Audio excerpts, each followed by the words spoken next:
আমরা বরহল ফুরগি বরহল বড়মা মুরব্বীল চিনিত ফেরন হয়তো বা ইন্দি গাড়ি জিন যায় বরহল বড়মা লেখাত আহে বাঁশ সতীন যাই দিন লালবোর্ড লেখাত আহে বরহল বড়মা রাস্তার এই পাশে বরহল ওই পাশে বড়মা আর হইলেন বরহলত বড়মা আরোগ্য গ্রাম রাস্তার ওই পাশে তার ইল্লে ওনারে তখন আর তুন প্রায় সময় উজুরুর দরবারও যাইত অনার তুন হইলে যায় হইন্য ভাইজ তো এলে শীতকালে দিনত আর বাইঞ্জুরি বড় মাতুন একখান বোটজার বোট মানেই তো বুঝান এখন বোটজারদের ভিতরে একজন ব্যক্তিত্ব বললো হজ্জা হরি মানে বুঝন তো সিনের গোড়াত বলে ইন্দে বামডাও দি শুধু সিক সিক সিক সিক ব্যথা করত তো ব্যথা করতে দেখতে বিভিন্ন ধরনের ওষুধ থাইয়ে এই তো কিন্তু বাতিল কৌমি আকিদের মানুষ আছে হনাকিদের কৌমি আকিদের মানুষ আছিল তো এখন যখন ওই ইয়াত ফরে ঘাটাত ফরে আতি ঘাটত ফরলে চেমচিকেরও ফঁত ধরা হয় না হতা হন বিপদত ফরলি একটা উচিরা দরকার আছে না তো এখন যখন সুস্থ নর একজন পরামর্শ তো দুস্থ দুনিয়াতে ওষুধ তো বিয়ে হাইবিলিউস ডাক্তারও বেউন মোটামুটি বল করে গিয়েও তো একখানা করে চলছন আজ জানা মতে উজুরুর দরবারত তো একখানা ফানি ভরা খাইলে কেন গমত্যে হাসফল সুবহানাল্লাহ এখন আর হইলে কে বিশেষ নরাহি এখন ফানি ভরার হতা যখন হই এইতে মনে মনে আসছি আবার মনে মনে চিন্তা করতো যখন বাজি গিয়ে যাই চাই আনা বাজি যখন গিয়ে যাই চাই আনা গিয়ে যাইরে হজরত মালিক শাহরুদ্দিন আব্দুল মালিক শাহ আল কুতুবির দরবারত গেলি বেগুনত ঠেঙত ধরি যাই যে সালাম গরম করে ঠিক আছে ও যারা গিয়ে এলে জাগাত বইতে হয় বলো নিচদি টেংতা হে উজুর টেবিলর নিচদি বেগুনও যাই উজুর সালাম করি করি দোয়া লই লই উজুরতে কেয়াল্ল মাইতে মনে হইলে মাথে কেয়ারা এহর গেল দিতে মনে হইলেও দেয় ঠিক আছে না মিশা হইলে কেনাকে হইন এইরকম দি উজুরে বেগুনের সাইড করে দেয় একজন যাই লাইন ধরিয়ে গিয়ে সালাম করি করি এক সাইডে যাই যারা অনুমতি দেয় বেজাইবে গুই যারা অনুমতি নদিবি এবার তো ফরিদম করিবে আসা না এখন হজরত আব্দুল মালিক শাহ আল কুতুবী রহমতুল্লাহ আলের কদম মুবারকত বেগুন যার আস্তে আস্তে সালাম করি বেগুন যার গুই যাইরে দেখা যার কে এক সাইডে যখন গিয়ে উবে সিরিয়াল এসে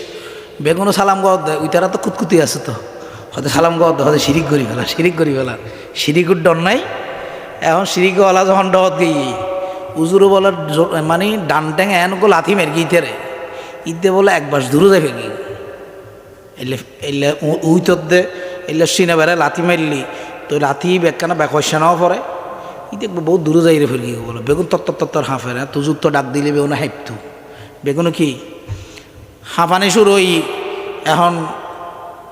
হতন বাদে বলে উজুরে লাথি তো মার্গি সারা বাসারা উজুর তো যা দোয়া করণ আছে শুদ্ধ ভাষায় কিছু হতা হয় তো ওনারা তো জানন মানে শুদ্ধ ভাষায় কিছু দোয়া করে এলে কিছু দোয়া করি আই মাইতেও এত লেবে হইসা হইন পারে উজুরে তারা কি করি কিছু হতা মা বাপ ধরি সদ্য গোষ্ঠী ধরি দি লাতি ছোট বলো ফেলাই দিই এখন ফিসতি যারা আছে তার ডরার নজার ইতেল্লে বলি তো লাথি আরো খাইও ইতেল্লে বলি লাথি এখন ডরে এখনবতে সাহস নগরের লাস্টে হদা আয় ডাক দিয়ে উজুরে তো বুঝে ওইতে লাথি বেহাই আর নিয়াজ নাই ইতে একদি আর কারণ ইতের প্রতি মেসতে এন তো ওয়াব ঈদ একখান মানে বেহা চোখ নাই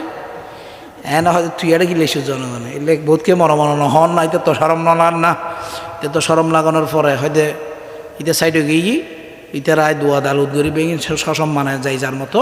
নির্ধারিত সমত আই হজরতে সৈয়দনা আব্দুল মালিক আল কুতুবী রহমতুল্লাহ আলাইহি বলতেছে ও দুনিয়ার মানুষ আল্লাহ আমি আব্দুল মালিককে এমন কতগুলা ক্ষমতা দিয়েছে তোমাদের মতো জবান দিয়ে আমি সুন্দর ভাষা ব্যবহার করি না আমার ভাষাটা দুনিয়ার মানুষের চাইতে উল্টা হিসাব আদর মোহব্বত আমি আব্দুল মালিকের দরবারে হবে না আমি আব্দুল মালিক দুনিয়ার মানুষকে সিনার মধ্যে একটা লাথি দিলাম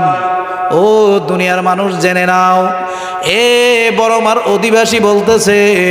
যেই দিন থেকে আব্দুল মালিক শাহ আল কুতুবী রহমতুল্লাহ আলাইহি আমি আল্লাহর বান্দার সিনার মধ্যে লাথি দিয়েছিল ওই দিন থেকে আল্লাহর কসম করে বলতেছি একটা প্যারাসিটামল আমি গুনাহগার খাই নাই।